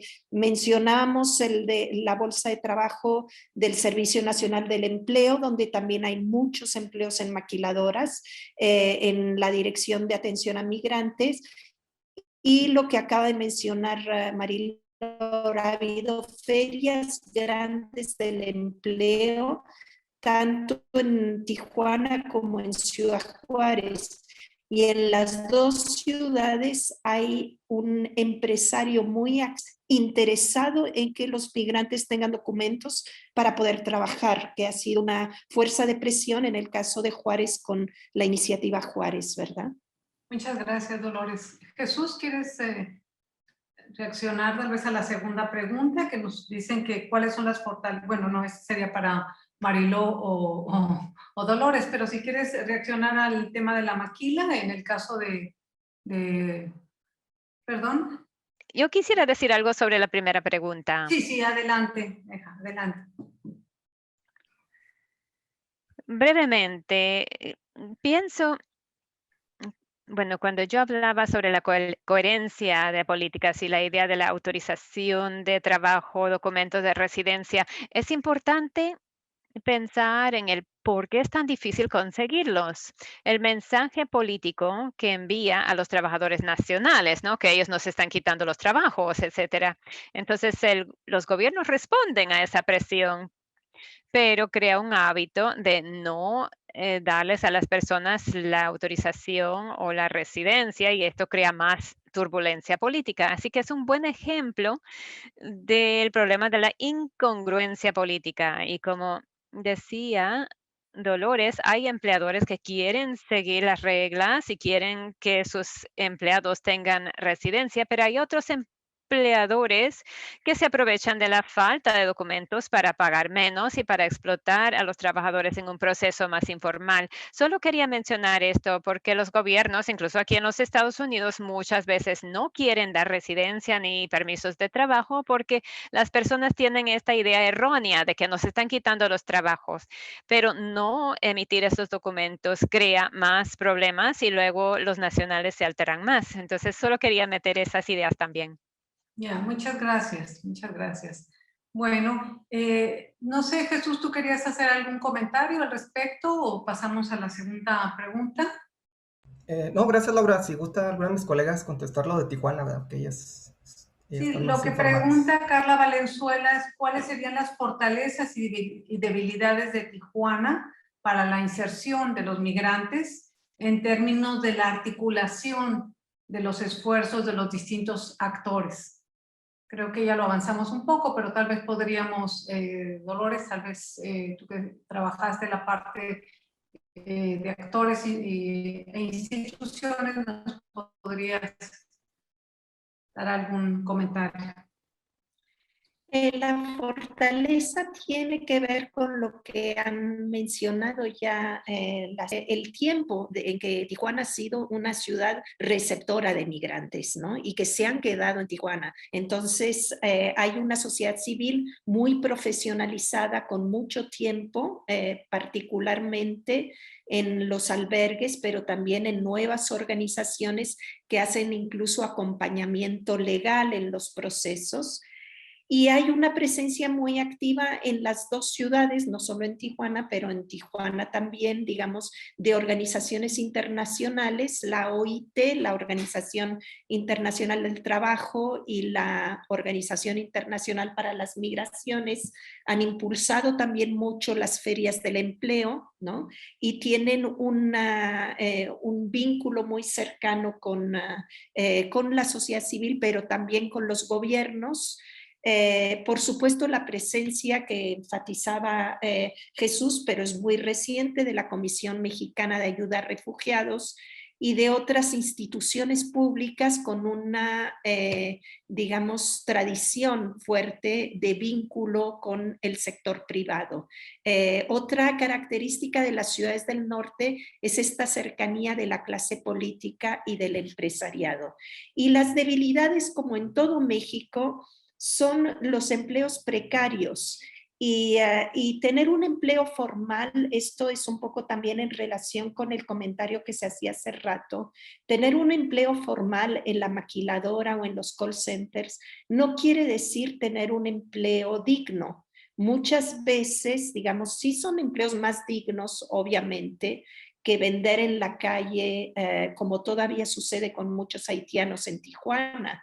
Que vender cosas en las paradas de los carros, ¿no? Pero son empleos, digamos, de muchas horas de trabajo en las maquiladoras, ¿no? Y condiciones de explotación muy fuertes, con muy poca tasa de sindicalización, como ya se había dicho. Entonces, se puede tener un empleo formal y aún así no acceder a muchos derechos laborales en México.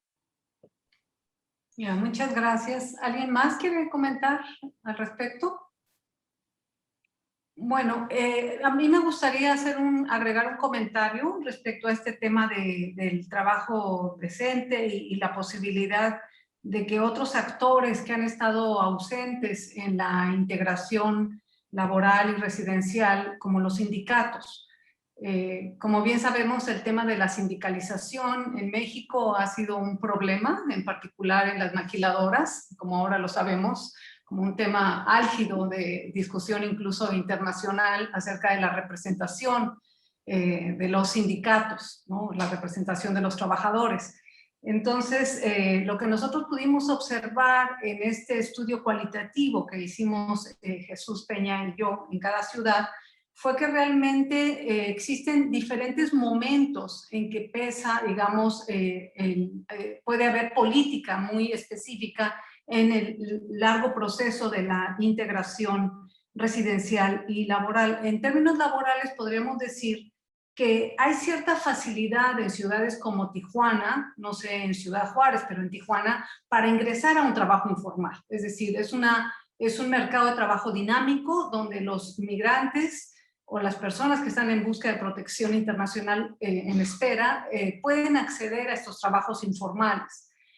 Pero pasar a trabajos más formales, ahí sí la documentación tiene un peso muy, muy importante y ahí las interpretaciones que pueden tener los actores, sobre todo los empresarios, pesan muy fuerte acerca de qué tipos de documentos son con los que quieren contratar a los trabajadores en empleos más formales.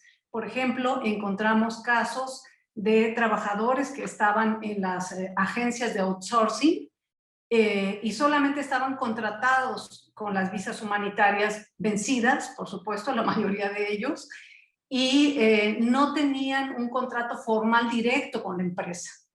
Y la posibilidad de pasar a un contrato formal directo con la empresa era solamente a través de la residencia temporal o la residencia permanente. Es decir, su condición de haber tenido la visa o tener la visa activa, la residencia humanitaria, no les daba posibilidad de entrar. Entonces, pasar al mercado formal, que no necesariamente quiere decir que no sea precario, ya les implicaba un estatus de documentación distinto.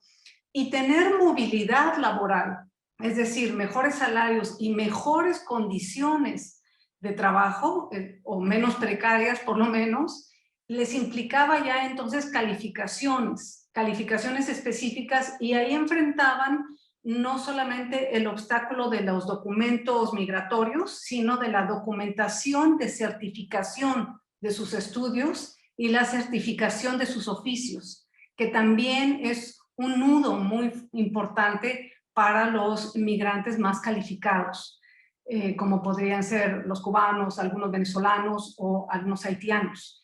Entonces creo que también observar esta intervención y estos obstáculos en proceso nos permite a nosotros ver cómo operan estos obstáculos de manera diferenciada a lo largo de el largo camino para lograr una residencia y un trabajo menos precario, digamos, ¿no? Y las dificultades que tenemos para involucrar a instancias como los sindicatos, pero que sería un tema muy importante, como voz de observancia sobre las condiciones de trabajo de estas personas inmigrantes o que están en espera en un proceso de asilo. Voy a tomar algunas otras preguntas. Tenemos a Ana Guerra, que nos pregunta acerca de si consideran que las redes de apoyo que se tejen entre las y los migrantes influyen en su acceso al empleo y a la vivienda y en la integración local en general. Si quieren les leo la segunda pregunta, también es de Ana Guerra, que nos dice, en el tema de las y los refugiados, ¿qué diferencia en términos de acceso a oportunidades y apoyos que ellas y ellos reciben pueden existir entre los refugiados y el resto de los migrantes y las no migrantes? Es interesante, hemos introducido el tema del refugio, de la condición de refugio, ¿no? Para estas poblaciones que hemos estudiado. Así que no sé quién quiera responder la primera, en términos del papel de las redes de apoyo para este proceso de integración y acceso al empleo y la vivienda. Pues si gustan, yo puedo decir ahí algo. No, definitivamente, tanto en Tijuana como en Ciudad Juárez, las redes son fundamentales. Algo que enfatizamos mucho en el reporte, cuando hicimos análisis de actores, pues es que los migrantes en sí como actores, ¿verdad? No como figuras pasivas que solamente están ahí a ver lo que hace el gobierno, a ver qué hace la sociedad civil, como que nomás están recibiendo, todo lo contrario. De hecho, mucha de la innovación que vemos de inserción laboral, residencial, viene de mismas iniciativas de las personas migrantes. Y son actores que por eso mismo, pues, en el reporte, pues fuimos a entrevistarlas y ver, y no solamente saber la opinión de las personas de gobierno, esto. Entonces, las redes son muy importantes y como lo vimos en las presentaciones de mis colegas y la mía, en Tijuana, que hay una red ya de tanto centroamericana como haitiana, de flujos pioneros que llegaron ahí de hace mucho tiempo, pues les fue más fácil encontrar alguna residencia fuera de los albergues. En cambio, en Ciudad Juárez, esas redes apenas se están formando, de 2018 para acá. La red cubana y una red centroamericana, que si bien ha habido migración centroamericana a Juárez por muchos años, nunca se ha hecho realmente como un grupo establecido, ¿verdad? Ahorita en Ciudad Juárez, ya en el centro de la ciudad, está lo que se llama la Pequeña Habana, ¿verdad? Que así se le llama de manera coloquial, donde ya están los negocios de las personas cubanas, todo eso. Eso hace 4 años no existía, no había. Había cero presencia de personas cubanas en la ciudad, a diferencia de las personas haitianas que llegaron mucho antes a Tijuana. Entonces, por supuesto, y como les comenté, hay mucho emprendedurismo dentro de la misma población migrante, ¿verdad? Entonces, sí, definitivamente las redes son muy, muy importantes y en un estudio de este tipo, pues se tienen que investigar a fondo, ¿verdad? Y yo creo que la del refugio se la dejo a Dolores, porque ella es acá nuestra especialista. No sé si quieres tomar esa. Bueno, hacer una solicitud ante la Comisión Mexicana de Ayuda a Refugiado, hacer una solicitud de refugio, te da acceso después de cierto tiempo, depende del tiempo de los trámites, a la tarjeta de visitante por razones humanitarias, que es por 1 año. La verdad es que mucha gente abandona después de esa fase la solicitud de refugio. Y además, digamos, la posibilidad de acceder al refugio para ciertos grupos de población como los haitianos es bajísima, ¿no? Porque no provienen de su país, sino que vienen de otros países distintos como Brasil o Chile. Entonces, la tasa de reconocimiento es muy baja de refugio y obtienen la condición de refugiado aproximadamente, digamos, entre el 30 a 50% de los hondureños. Los venezolanos casi siempre lo obtienen si completan el proceso. Estas personas sí tienen muchos más derechos porque tienen acceso automático a la tarjeta de residente permanente. Entonces ya pueden traer a sus familiares, pueden, digamos, instalarse, y en términos de integración, por supuesto, es mucho más accesible. Muchas personas como los haitianos obtienen, y a veces, digamos, centroamericanos también, obtienen protección complementaria y no refugio. Hacen su solicitud, no les dan la condición de refugiado, pero les dan protección complementaria, que da acceso a ciertos derechos, como la residencia temporal y luego permanente, pero es mucho más complicado traer a la familia.